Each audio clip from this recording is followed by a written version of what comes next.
Hello everybody, welcome back to my channel. Today I have another video for you guys from Swagkage. This is a what if.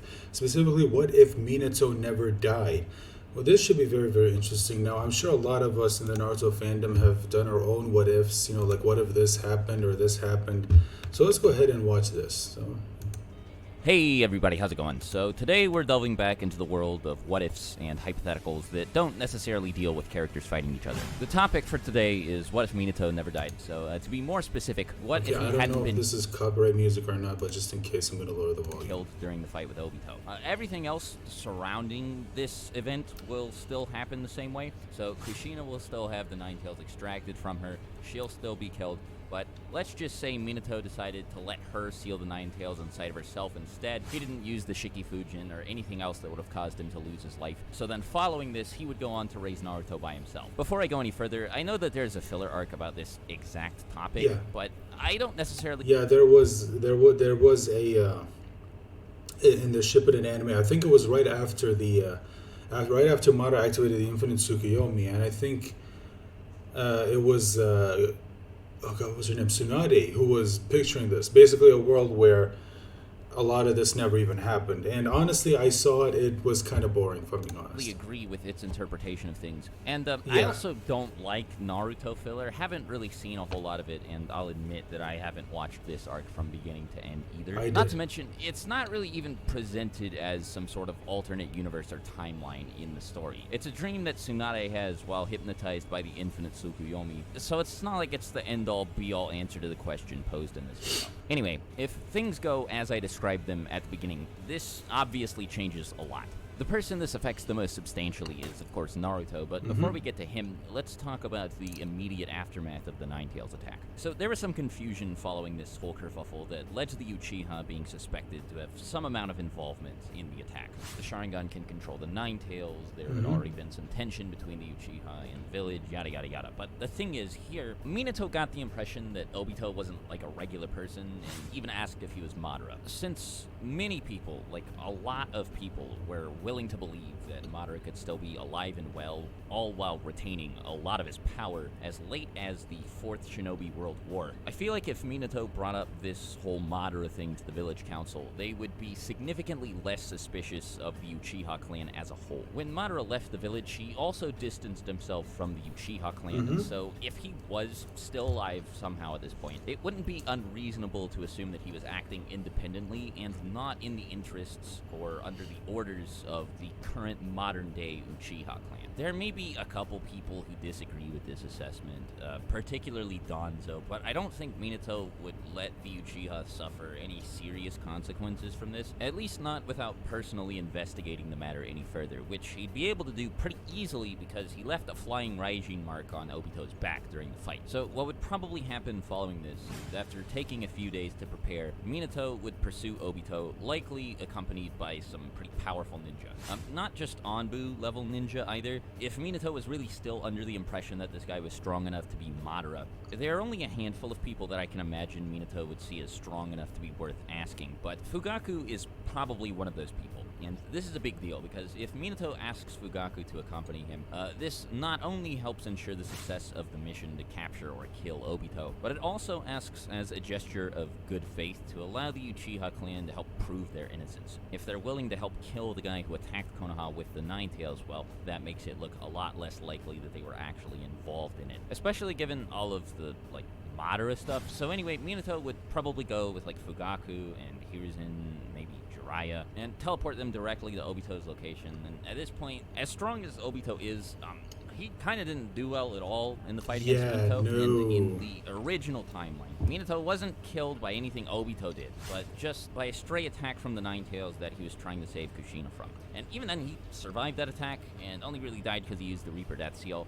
So, without the Nine Tails at his disposal, Obito would be staring down someone who has demonstrated that they are more powerful than him, in addition to Fugaku, maybe Hiruzen, maybe Jiraiya, maybe other people of similar power. And his only options would be to either die or flee into the Kamui dimension. Now, the Kamui dimension thing might actually work. I don't think anybody would be able to pursue him there. Maybe Minato could, but even if we assume he can't, Obito can't just stay in there forever. I imagine he has to come out to eat. But even if he doesn't have to eat because of his Zetsu cells or whatever, if he wants to keep working on the Eye of the Moon plan, he can't stay in Kamui forever. He has to come out at some point. And as soon as he does, Minato can just teleport to him again and again and again, so on and so forth. But it might not even get to that point. Obito might not be able to retreat into Kamui fast enough to save himself from taking damage from Minato, potentially lethal damage. As we saw when he fought Conan, he couldn't save himself from the paper bombs that Conan threw at him. He wasn't able to escape into Kamui fast enough. And hopefully we can all agree, paper bombs or not, Minato is faster than Conan, like a lot faster. His whole thing is that he can teleport. So I think no matter how you slice this, at some point Obito's gonna die. Minato's gonna track him down and kill him, maybe with a group of people at his side, maybe not. Doesn't really matter. Obito cannot avoid him forever. I think the most interesting way that this could go down, albeit it's the most unlikely way, is that Minato might notice something when Obito uses the Kamui transportation technique. He didn't pick up on it the first time they fought, but maybe after seeing Obito suck himself into the Kamui dimension, he'll notice that there's like some sort of portal, and the core or like event horizon or whatever of the portal is centered around the hole in Obito's mask where you can see his Sharingan.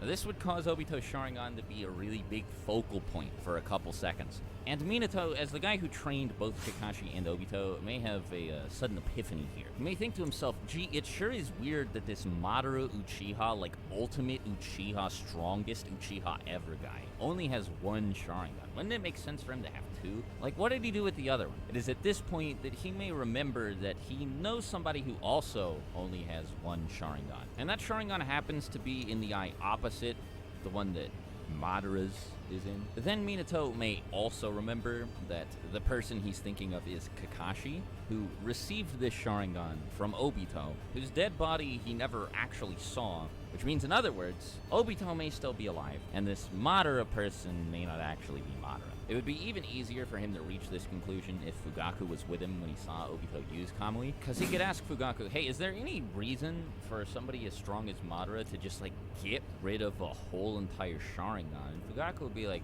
well, no. Sometimes Uchiha, like, burn out their Sharingan by using their Mangekyo powers too much. And that weird warpy portal power seems strong enough to be a Mangekyo power. But the thing is, a well-known tale told throughout the Uchiha clan is that Madara killed his younger brother and stole his eyes. I know this isn't actually what happened, but I'm just saying this is what Fugaku would tell Minato, is that Madara killed his brother and took his eyes so he could unlock the eternal Mangekyo Sharingan, as in Mangekyo Sharingan that never go bad, which would mean there really is no reason whatsoever for him to discard a whole entire perfectly good Sharingan, which it would help Minato reach this Obito conclusion a lot more quickly. And if for some reason they weren't able to get him, like, no matter how many times they tried to follow after him with the flying Raijin Jutsu, Obito just kept sucking himself up in the Kamui to keep himself safe. Worst case scenario, they would identify him as Obito, and then they'd go back to the Leaf, and they'd be like, hey, Kakashi, you've got one of Obito's Sharingan, right? Could you maybe, like, train it up to be a super duper, like, Mangekyo Sharingan? We'll have Fugaku or whatever Uchiha clan member train Kakashi to help him unlock the Mangekyo Sharingan. And then what would happen is Kakashi would then accompany Minato to Obito's location after training to use Kamui more effectively, of course. And then, you know, Obito would try to warp away, and then Kakashi would be like, Kamui! So through one turn of events or another, Obito is getting taken care of if Minato survives his fight with him. There's just no way I see that not happening. This has pretty big implications for the rest of the story, of course. First of all, the Uchiha clan wouldn't have to worry about any of the stuff that led to the Uchiha clan massacre happening. They wouldn't be sectioned off into their own weird corner of Konoha, and they wouldn't be treated as poorly as they were when they were suspects in the Nine Tails attack. So the Uchiha clan would be safe unless something else happens that would lead to them performing an entire coup against the whole village. But unless I'm missing something, I don't think there's anything left that could cause something like that to happen. And this means that Itachi would never join the Akatsuki, and and of course Obito would be dead, so he wouldn't be there to lead the Akatsuki. The group would be without two of its most powerful members, and would also see a change in leadership. Now, on the surface, this wouldn't change a whole lot, because most people thought that Pain was the leader of the Akatsuki the whole time anyway. But this may change the group's approach to recruiting new members, and speaking of its other members, Orochimaru wouldn't ever be kicked out, unless he tried to take Pain's Rinnegan or something like that, but I can't see him being that reckless. So Orochimaru would stay in the Akatsuki for a little bit longer, because Itachi wouldn't be there to tempt him to steal his body. Now this is all assuming, of course, that Orochimaru is even able to leave the village in the first place, because in an interview after the series concluded, Kishimoto specified that despite what the manga originally said, Orochimaru actually left the village a few years following Minato's death, which is why he was confronted by Hiruzen and not Minato. If the rumors of people disappearing and all of that start to crop up and it becomes Minato's responsibility to investigate them, then since he has no real personal connection to Orochimaru aside from the fact that the guy is the friend of his teacher, I can see Minato just killing Orochimaru like on the spot without much hesitation. The guy's doing some pretty nasty stuff, and even though Minato's a nice guy, seeing all of the equipment for human torture and experiments and all of the stray body parts and eyeballs and jars and stuff around the room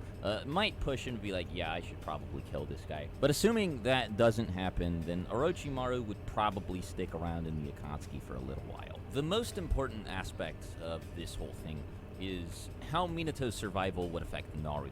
Since we're assuming that Kushina sealed the Nine Tails into herself to keep Minato from killing himself, this also means that Naruto would not have access to any of the power granted to him by the Nine Tails. Naruto won't have nearly as much trouble controlling his chakra because he won't have to identify what parts of his chakra pool belong to him and what parts of his chakra pool belong to the Nine Tails. Kakashi also states that the Nine Tails is the reason for Naruto's erratic chakra control, which reads like the Nine Tails was intentionally making Naruto's life more difficult, but that's just my interpretation. In any case, without the Nine Tails to worry about, Naruto won't have as much trouble learning jutsu and the basic properties of chakra, how to control it, so on and so forth. Then, obviously, since Minato is still alive, Naruto won't have to train by himself before enrolling in the academy. On the contrary, his development as a ninja will be accelerated significantly by the presence of Minato in his home. Being able to train with this guy from a really young age is going to help Naruto a lot. And I don't feel like I need to explain why.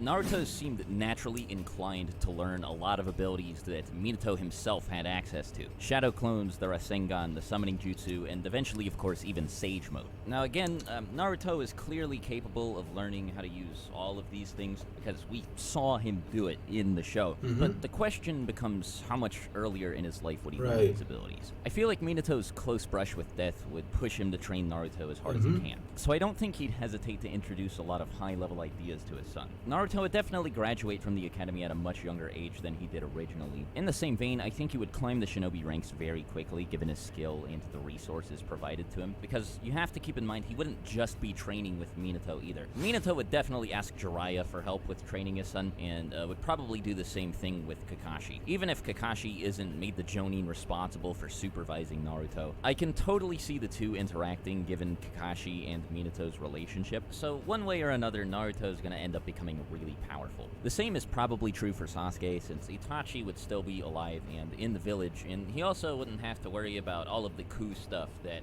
left him so busy every time Sasuke asked to train together. Fugaku would also be a lot less preoccupied, since he wouldn't have to worry about the coup or the potential of an Uchiha clan massacre or anything like that. Sasuke would be able to train with his father more regularly as well, but that aside, I'm not entirely sure how this would affect him. Now, unless I'm missing anything, I don't think there's anything else to speculate about that doesn't require making a whole lot of assumptions. Things like, for example, after its reincarnation, whether or not the Nine Tails would be captured by the Leaf Village, the future activities of the Akatsuki, stuff like that. So yeah, I think that's everything I planned on talking about. Let me know what you thought about the topic, if you think things would go differently, anything you think I missed. Let me know if you want me to do more videos like this in the future, because I've gotten a little bit tired of doing just versus battles, and I'd like to talk about more hypotheticals that don't exclusively deal with people fighting each other. The conversation topics can still lead to fights happening. I'm okay with that. I just don't want the fight itself to be the core of the discussion. Right. Anyway, again, let me know in the comments or in my Twitter mentions what you thought about the video, anything that would change. Let me know if you have any suggestions for any future videos. It seems like there's another one. We can watch thanks that later on. Okay, pause. Okay, so yeah, that was a good video. What if Minato never died? Now I know a lot of people have probably already asked this question. I'm sure this isn't new, but it is an interesting topic. You know, I mean, this is what's fun about what ifs. You know, you like to go back and you like to look at certain moments in the series, and you ask yourself, you know, what if this happened instead of this? Like for example, I'm sure a lot of people have probably asked, you know, what if. Like for example, what if at the end of part one, what if Naruto did win? What if Naruto succeeded in bringing Sasuke back? What would happen then? I mean, personally, if I were to ask myself, I would think that Sasuke would still try to leave. I think that at that point in the story, he made up his mind to the point where even if Naruto won that fight and brought him back, I still think he would find some way to leave. And I also think somehow, Orochimaru would help in that endeavor because this means too much to him to just let it go. Although I do believe that security around Sasuke would be increased, although I don't think that would be enough if I'm being honest. I still think it would happen one way or another, but that's just me, guys. Let me know your thoughts in the comment section down below. What did you think about the video? What do you think? Well, you know what? Here's the fun thing to do. In your opinion, what do you think? Let me know your own what if in the comment section. What do you think would have happened if Minato never died? Let me know that in the comment section down below. And while you're there, consider leaving a like, share the video, subscribe if you haven't. Especially subscribe because as of now, I am a little over 400 subs. As of the recording of this video, who knows what it'll be at by the time you guys watch this video.